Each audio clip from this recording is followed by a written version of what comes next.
Have we ever talked about like favorite roles we've played here? As we're just kind of No, we never as have. we're covering ourselves right now. Yeah, apparently. Yeah, let's go for it. So, Okay. favorite roles. Ooh, ooh, ooh. Okay, this is cool. Let's do so. Like you start with like I don't know three Yeah. less favorite roles, and then I'll do mine, and then we have to say like the favorite role we've seen each other play. Ooh, that's awesome. I love that. I almost feel like forced to say this, but I definitely one of my favorite roles is playing the king in The King and I. That Nice, was a lot of fun. classic. And like it's the one that like people refer back to me like, whenever I'm meeting someone like I've known for years and reconnecting, it's like always what gets brought up, which is really cool. And it's really awesome that to be remembered for something at all, you know what I mean? And like Hmm. to be remembered and like constantly praised for something. But I remember like maybe a year because this was like years and years ago, but I remember very recently going back and watching that performance and being like, I don't know, man. That it didn't feel like that crazy or that special to me. Could be because I feel like at that point I had grown a lot as an actor, and feel like now getting the chance to do that performance, I do a way better rendition of the character. Like, that's definitely one of them. That one was really cool because it's taken a lot of work for me to develop any kind of singing voice because I didn't do it a lot as a kid and kind of jump started it like at 14 or 15 with not a lot of experience. So I had a lot of catching up to do compared to other people who had been singing like kind of their whole lives, you know what I mean?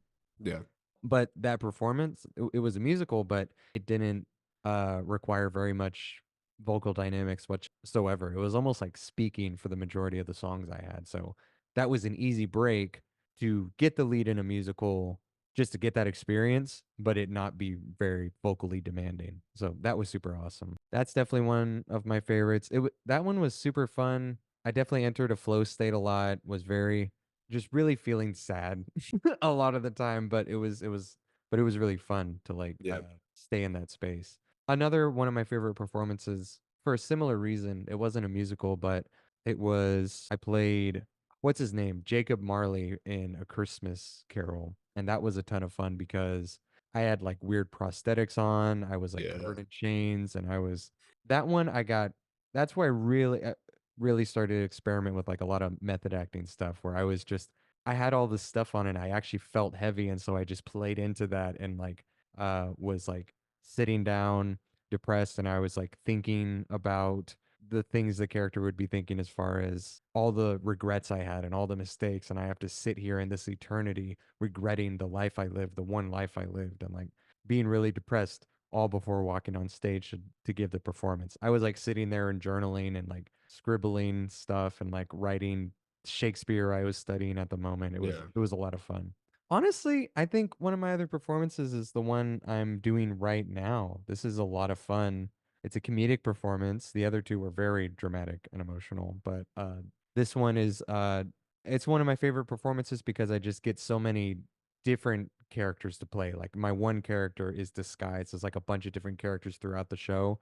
Yeah. So it's like having to switch between like what character you're playing like constantly is like so fun and I love doing that. It's actually really similar to doing like showcases or talent shows or recitals where you have to like you only do skits, right, where you have like certain characters except Yeah. in a story format. So I love that so much. So I'd say those are probably my three favorites. Those are good. Um, got me thinking. One of my favorites, just because it was so perfect for where I was at in life at the time, and I just was so able to just get super into the character was Mortimer Brewster in Arsenic and Old Lace. I loved playing that character. That's Mhm. one that I could definitely like I could have played for 22 times plus. I what it is awesome show. I felt just super I don't know, I was just super into the character and, like, aligned with him. And I just, like, felt, everything that I was saying in the script. And it was a good time. Another one, I feel like I say Harold Hill a lot. I really enjoyed playing that. That was one of the first ones that I really, like, really studied how to act differently than what my line was. So, that character, he's a con artist, but he comes across as a super cool guy. So his lines are like super cool. He's really confident. He's a nice guy, but in the first act, there's a lot of, trickery going on beneath that. And so trying to convey that at the same time and then actually having people like say that they noticed that meant a lot. And I think that just was a really big push there. I also was in a romantic role with my girlfriend at the time, and that was great. That was super fun, very controversial. And, like, all the guys were in that show. I mean, that was great. The quartet and me, I mean, just all the buds, the mayor. And then a third one, that's tough. I don't know another one. Let me think. It's not another I mean, there's, like, several, but one that I just really, really enjoyed playing. I mean, I really enjoyed playing the dentist in Little Shop of Horrors. Hmm. That was one that I'd wanted for a long time. It was like a bucket list role. So, but it came very naturally to me, I think just because I was super familiar with the songs and stuff from high school theater.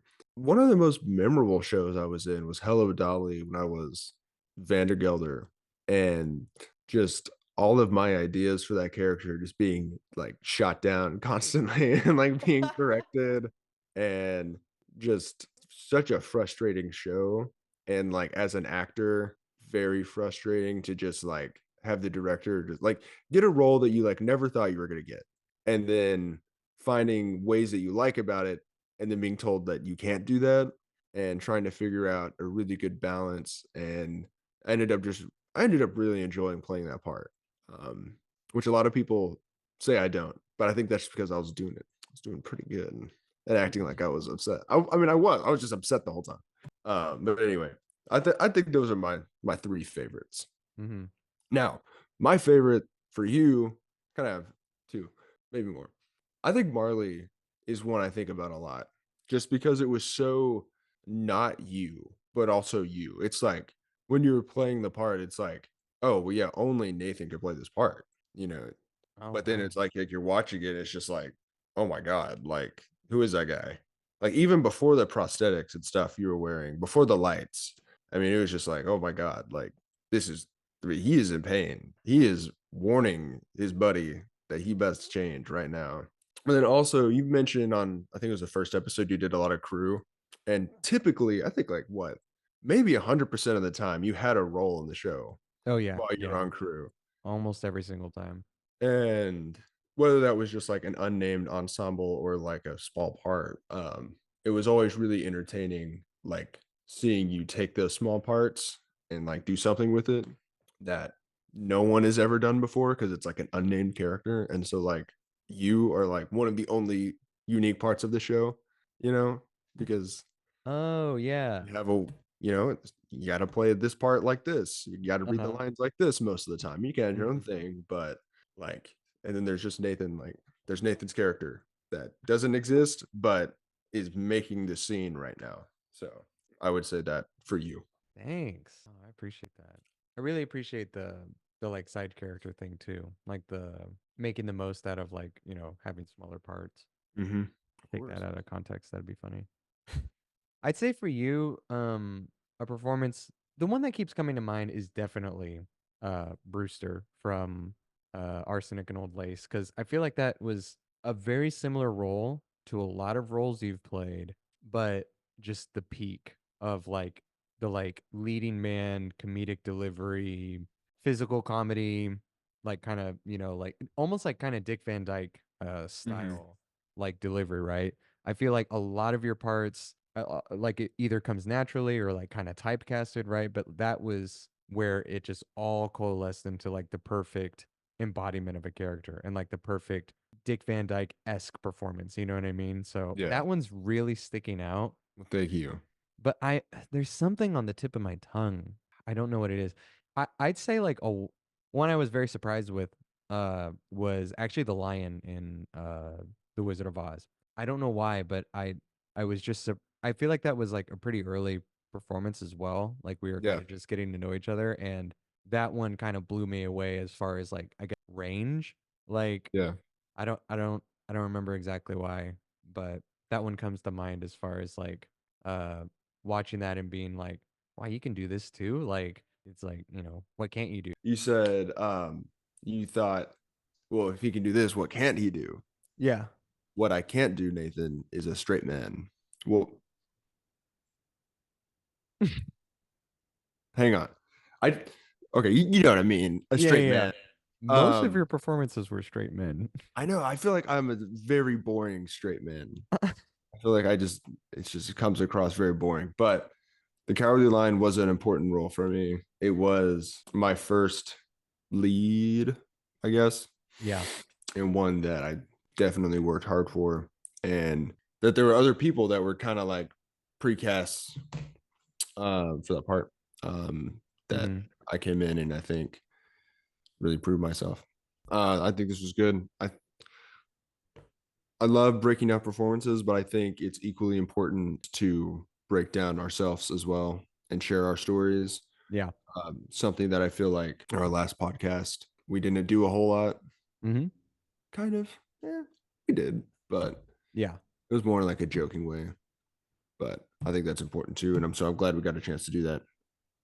Yeah. I'm excited to keep doing it and keep, you know, just going over things we have going on or things that we have done before.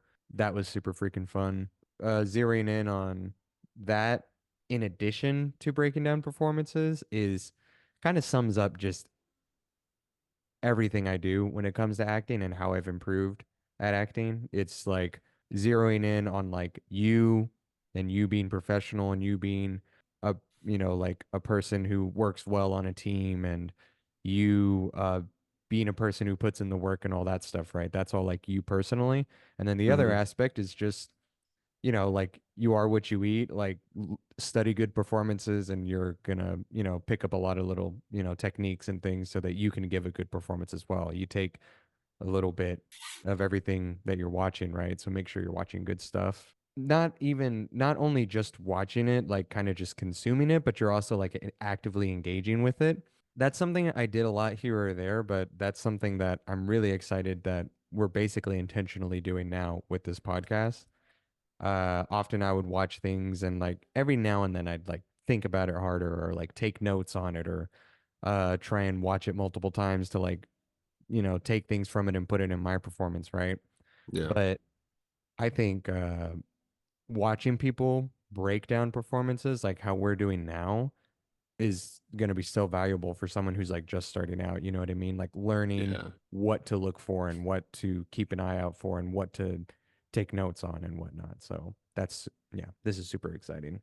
Yeah. I mean, talent is a lot, but uh, you can't really excel talent without technique, I don't think. So Hmm. being able to find that, I think, would be very helpful. Yeah. Everyone's got like proclivities, but I'd say the majority of getting good is just volume. It's just doing more, you know? So.